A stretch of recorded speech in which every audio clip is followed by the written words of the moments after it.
Amigos, bienvenidos. Ya estamos en el otro lado del balón. Transmitimos desde casa nuevamente mientras dure esta pandemia. Ya estamos en la semana crítica. Esperemos que no suceda una ola de contagios masiva como se ha venido tomando estas medidas preventorias.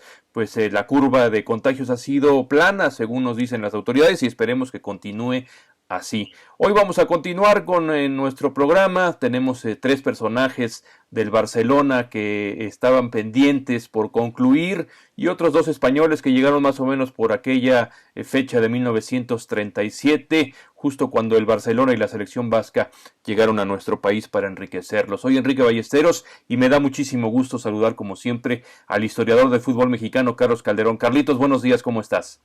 Enrique, buenos días, amigos, buenos días del otro lado del balón. Pues estamos aquí, seguimos pendientes de todo lo que está ocurriendo, no solamente en México, sino en el mundo con esta pandemia, pero pues vamos a darle a lo que nos gusta, el fútbol, y efectivamente con los personajes que nos faltaban, ¿no? Seguimos Sí, con Félix de nos los Heros faltaba Tache. Tache. Nos faltaba Gual y nos faltaba Pedrol por parte del Barcelona. Pero antes que entremos, Carlitos, hay un tema que tocaste tú en el primero o en el segundo programa, la situación de la filmación de estos partidos que programó el Barcelona. ¿No has encontrado ningún dato, ningún rastro respecto a de dónde venía la producción, si era mexicana, si era catalana, qué pasó con ella? No ha habido éxito en ese rastreo. No, no ha habido éxito, además es algo que vengo buscando desde hace muchos años. Esto me lo comentó la hija de Luis Regueiro, que se había grabado, bueno, se grabó en Rusia, se grabó en Francia y que aquí en México también se habían grabado algunas escenas de partidos. Entonces yo Pero me esa es de la, imagino, de la selección vasca. Esas yo ya encontré algunas, pero del Barcelona es la primera vez que tú habías ya, ya, registrado ya, sí, de lo una del filmación, Barcelona, ¿no? sí, exacto, de lo del Barcelona también andaba arrastrando, pero no me sale nada. Del Barcelona se grabó en México con cámaras de cine, pero no tengo mayores datos, solamente lo que apareció en periódico en aquellos años. Saqué algunos datos de la afición y decía que se había grabado, pero no hay mayor información, ¿eh?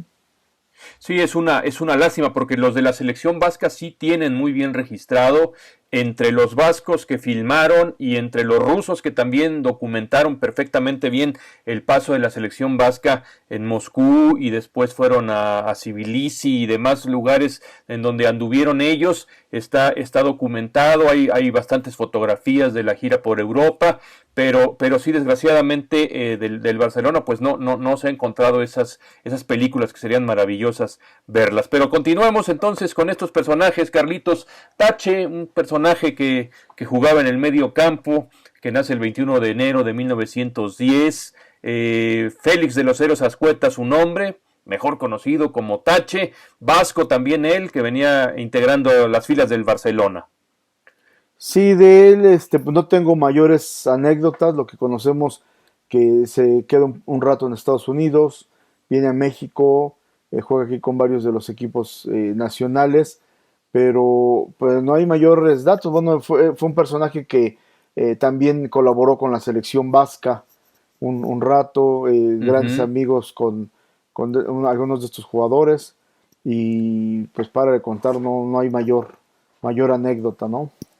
Sí, sí, sí, lo que tú mencionas, se fueron a Nueva York después de terminar la gira, se quedó a jugar por allá un rato, prácticamente unos 6 meses, en lo que arrancaba la temporada 38-39, regresa a México para jugar con el Euskadi y después pasó por el Real Club España como varios y de ahí se va a Veracruz, le gusta yo creo que la zona de Orizaba porque juega con los dos equipos, con el Moctezuma y con los albinegros del Orizaba para terminar su carrera con los Tiburones Rojos del Veracruz, en donde sale campeón a mediados de la década de los 40, Carlitos. Y Bueno, luego esto sí, viene un gran amigo del Pirata Fuente además, ¿no? sí, gran amigo del Pirata Fuente, y me imagino que también comulgó muy bien con el Chavo Urquiaga, y un personaje que fíjate que aparece en muchas fotografías, el señor Arroyo con la revista Fútbol, pues lo captaba bastantes veces. También en la mediateca del Instituto Nacional de Antropología e Historia hay gráficas no identificadas, pero uno que se graba esos rostros de los jugadores españoles, pues sale en bastantes gráficas también, gráficas personales, quiere decir que pues era un jugador mediático. Y que debe haber sido buen amigo también de la prensa, porque se encuentran algunos textos de él y de otros jugadores como el mismo Regueiro en la prensa, ¿no? Exactamente, exactamente, tuvo su influencia Tache. Después un jugador que estuvo poquito tiempo en México, pero que deja huella, él sí regresa a Barcelona tras estar suspendido precisamente por hacer esta gira. O Miguel Gual, Agustina, aquí el famoso Pato Gual se le conoció a él, ¿no? Sí, que de él hay una anécdota que lo involucra directamente, es en la final del torneo de Copa México, esto es en el 38, juega el América y el España, y el cuadro crema iba ganando, ya casi concluye el encuentro, cuando le marcan un penal en contra, y el Pato Gual, que es el centro delantero de la España, toma el balón, se pone a tirar el penal y se empieza a burlar de Molinedo, del portero Molinedo, que es el guardameta del América, y hasta le dice por dónde va a pasar el balón.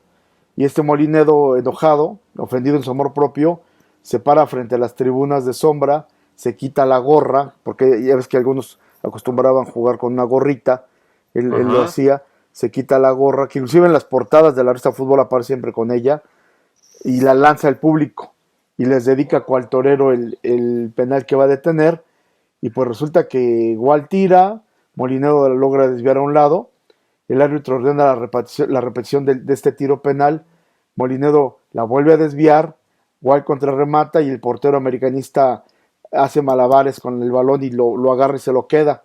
Entonces él se burla de Gual y la tribuna enloquecida se mete al campo y alza al portero y empieza a gritarle torero y Yole, y se queda el famoso Ole que se utilizaría para otras jugadas de fútbol, pero aquí nace los famosos oles que conocemos tanto. Entonces es producto de esta jugada con el Pato Gual y de ese encono que tenía una parte de la sociedad mexicana en contra de la sociedad hispana que vivía en nuestro país. Mira, el famoso ole de la tribuna tiene este origen espléndidamente relatado por ti, Carlitos. Y como dato curioso, Molinedo y igual eran buenos amigos también. La familia Molinedo tenía un restaurante y pues Ujú. algunos de los que iban eran justamente los vascos, ¿no? Pero pues en este momento y dentro de la cancha, pues no hay amigos de por medio. Exactamente. Y el tercer integrante del Barcelona que se queda en nuestro país es Esteban Pedrol, un tortosino del mismo lugar. Fíjate, este dato es interesante porque es del mismo pueblo de don Juan Sidi Mulet, el que escribió el libro de oro del fútbol mexicano. Él nace por ahí de 1906, el 21 de octubre, y es un futbolista de alta gama español, un centrocampista, o lo podían poner como extremo izquierdo, y pues fue uno de los jugadores insignia del Barcelona. Sí, él tampoco está mucho tiempo en nuestro país. Él se regresa y hay un dato curioso que él ya retirado como futbolista es Ujú, seleccionado, había sido seleccionado en Cataluña y ujú. seleccionado en España en ajedrez. Él Sí, forma sí, sí, parte se de volvió esta, ajedrecista. sí, de esta selección española. Hay un match histórico que es un match radial entre Argentina y España en el 46, que eran Ujú. partidos que se transmitían vía radio y vía teléfono. Estaban con el teléfono, con el radio, haciendo las partidas y es un campeonato que España ganó y pues en su época fue algo único, ¿no? Sí, sí, un dato interesante el enterarnos que los partidos de ajedrez se transmitían por radio. Es inconcebible el día de hoy imaginarnos algo así, ¿no? Sí, y además este match es histórico porque pues involucra a dos continentes, Sí. el continente europeo y el americano jugando Argentina contra España, justamente. Fíjate que el ajedrez era punto de partida precisamente en esa época que estamos hablando, principios de los 30, mediados de los 30, en el plan de educación de los dos grandes bloques que se habían armado, el bloque capitalista, el bloque socialista, para la educación física de los niños. El ajedrez era un punto de partida muy importante, incluso el ejército mexicano, cuando también en esos años logra organizarse mejor, pues Joaquín Amaro era de los que pugnaba porque la tropa jugara ajedrez. Estamos hablando también de la época del maestro Torre Repeto, y bueno, el ajedrez activaba por completo todos los sentidos de la mente humana, y de ahí podían transmitirse al desarrollo físico. Pero bueno, tiempos en donde se planificaban cosas y que hoy en día pues, no han perdido vigencia. Sí, además en México también fue muy importante, como dices, el ajedrez. Yo recuerdo cuando ingresé al Colegio de Historia, había un pequeño edificio, no un edificio, un departamento de ajedrez en la UNAM, no sé si todavía sigue, que era pues muy importante, ¿eh? O sea, el ajedrez dentro de la UNAM cobraba una relevancia tal que había grandes torneos que no sé si hoy se realicen todavía, y pues podías, filosofía y letras, estar contra ciencias, ¿no? O contra ingeniería, etcétera. Sí, sí, algo que es muy importante en el desarrollo de los chicos y de las chicas es eso, es poner a la mente al máximo. Hoy lo estamos viendo en la pandemia. Están conectados todo el tiempo en la computadora, pero la verdadera computadora que está funcionando es la de veras, es el cerebro. Y qué mejor forma que jugando al ajedrez para que esa máquina vaya reconectándose y vaya activando esas potencialidades que tiene el ser humano. Pero continuamos con algo más terrenal, menos intelectual, como es el fútbol, aunque es apasionante y es un pretexto precisamente para meternos a estos temas. Y con dos jugadores también españoles que no llegaron con el Barcelona. Uno ya estaba aquí en México, un personaje muy importante para la selección española en la consecución de la medalla de plata de 1924. Un hombre de 1,90 de estatura, más de 90 kilos de peso, que echó un grito: a mí el pelotón Sabino, que los arroyo, y se metió con toda la pelota en la portería del rival, y España se queda con esa medalla de plata en Amberes 1924. José María Belausteguigoitia, 17 letras en su apellido, lo dejamos en Belauste como siempre se le conoció, uno de los jugadores insignias de principios del siglo XX del Athletic de Bilbao, junto con Pichichi fue la sensación. Pues tuvo que acabar en México porque su familia era fundadores del Partido Nacionalista Vasco, activistas completamente, y él, para no perder la vida, tuvo que irse en lancha primero a Francia y después a México. Ya había mandado a la familia, a su esposa y a sus hijas, que llegaron muy pequeñas a nuestro país. Y bueno, Belauste ya estaba aquí cuando vino el Barcelona, y por supuesto que recibió a los jugadores españoles, pero con más atención a la selección vasca, porque él era vasco y sus paisanos llegaron a finales de 1937, Charlie. Sí, todo un personaje. Él estudió Derecho en la Universidad de Salamanca, ejerció como abogado y estaba casado con Dolores Zuluaga, la sobrina del célebre pintor Ignacio Zuluaga. Sí, Y como dato curioso, pues tuvo tres hijas, Lorea, Edurne y Necane. Creo que tú las conociste, ¿no? nada más, Mm, fíjate, conocí a que era la Necane, esposa, ¿no? la De esposa Héctor de Héctor Ortiz. Ortiz, arquitecto Héctor Ortiz, jugador del Zacatepec, árbitro, jugador de la universidad. Y fíjate, como dato curioso, ellos vivieron, la familia Belauste, vivieron en los terrenos del Club Reforma, allá en Naucalpan, unas casas muy bonitas, inspiradas en los caseríos vascos que diseñó el arquitecto Héctor Ortiz, y ahí vive actualmente la señora Necane, a un costado de la cancha donde entrenó la selección de Inglaterra en las dos Copas del Mundo, porque ahí fue la sede del equipo inglés en una especie de pretemporada antes de arrancar la justa mundialista, Carlos. Y tú tenías el dato de que sus sobrinos Ivonne e Iker fueron deportistas olímpicos, ¿no? Por Sí, México. sí, sí. Ivonne es la sobrina. Ella fue clavadista por México en 1948. Y bueno, Iker en vela en Tokio 1964 y en los Juegos Olímpicos de 1968. Si no mal recuerdo, son hijos de su hermano Francisco, el que era mucho más importante en esta situación política y que era una especie de delegado de los vascos durante la confrontación y posteriormente pues en el exilio.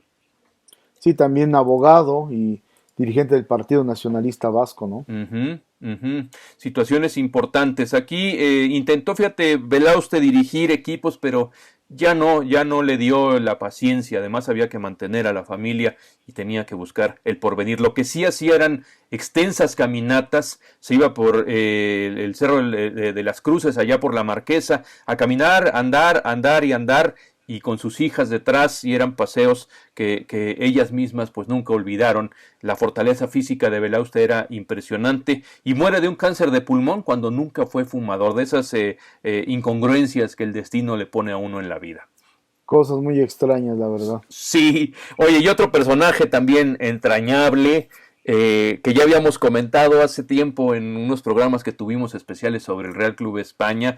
Aquí sí, no tuve yo la suerte de conocerlo, pero sí he convivido infinidad de ocasiones con su hija, con su yerno, con sus nietos, y estoy hablando de José Sangenís Piqué, que venía de Marsá, de Tarragona, allá en Cataluña, también muy cerca de Tortosa, el pueblo de don Juan Sidi Mulet. Nació el 19 de junio de 1917 y venía en el Mexic, en el mismo barco que venían los jugadores del Barcelona, nada más que él traía las esquirlas de la metralla en la pierna y venía sanando en el Mexic, escapando de la guerra. Él era un campesino catalán que entró a México por el puerto de Veracruz el 27 de julio de 1937 y que tiene el registro de migración de profesión campesino y con el sello de los exiliados que el gobierno de Lázaro Cárdenas había otorgado. Él no era futbolista, jugaba al fútbol, le gustaba, pero lo hacía en el pueblo y bueno, acabó siendo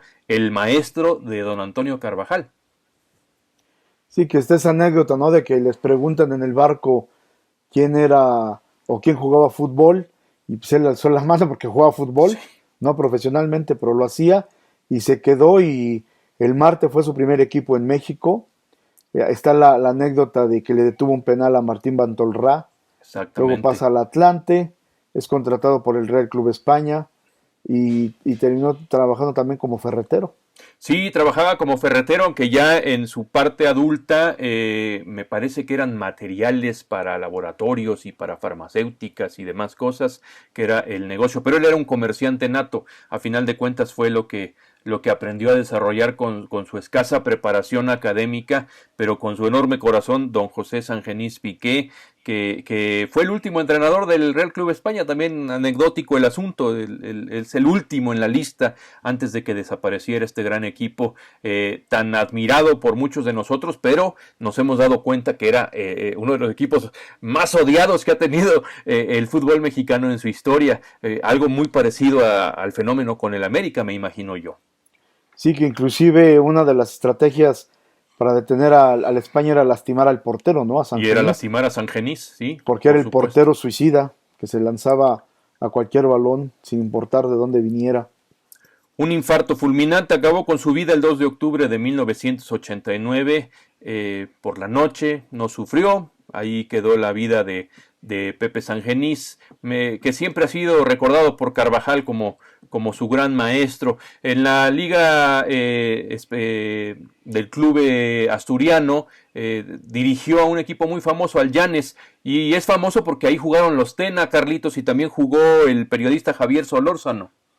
Sí, de ahí salieron varios jugadores y ahí se mostraba también la enjundia y las ganas de él de seguir en el fútbol dirigiendo en este caso y pues salieron buenos elementos, ¿no? Muy buenos elementos de ahí de la liga, incluso de los últimos, yo creo, más importantes, pues Ricardo Peláez, ¿no? Sí, Sí, jugadores que no tenían ese origen de barrio, pero que sí tenían la pulcritud, la técnica, el deseo de ser profesionales, la capacidad y el temple para soportar una situación tan delicada como es ganarse un lugar en la primera división, entre corruptelas, entre situaciones de racismo a la inversa, entre el clasismo total y por supuesto en un camino lleno de baches que cuando uno llega a debutar en el fútbol, pues uno ya no sabe cómo celebrar si la mente todavía lo permite, Carlitos. así es. Pero pues Oye, bueno, vamos a... Sí, vamos dime. a, Vamos a cerrar entonces el capítulo del Barcelona porque ya estamos en los 20 minutos. Vamos dando un antecedente, ¿te parece bien del equipo vasco? Que bajo las mismas circunstancias que el Barcelona, ellos empiezan una serie de partidos primero en España y después planean irse a Europa, donde tienen gran éxito en una serie de encuentros en Francia, en la Unión Soviética, en Checoslovaquia, bueno, países que hoy ya no existen, ¿verdad?